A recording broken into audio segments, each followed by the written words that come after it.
আমার নাম আদর্শ দত্ত। আমি একটি কবিতা বলে শোনাচ্ছি, শঙ্খ ঘোষের মিথ্যে কথা।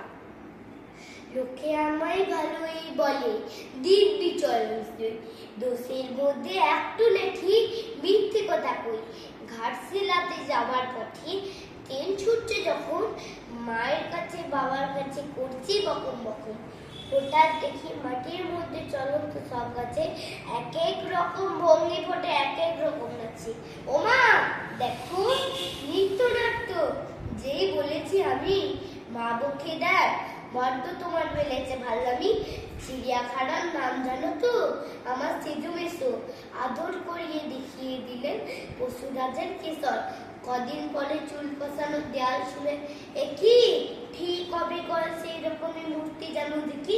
ক্লাসের মধ্যে যেই বলেছি সুরঞ্জনের কাছে, জানি আমার ঘরের মধ্যে সিংহ বাঁধা আছে। শুনতে পেয়ে দিদিমণি অমনি বলেন, শোনো এসব কথা আবার যেন না আসবি কখনো। মনি না তাই সেসব কথা সামনে থাকি খুব, কিন্তু সেদিন হয়েছে কি এমনই ব্যাপক।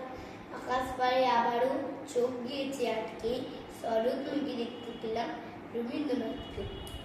নমস্কার। বাহ।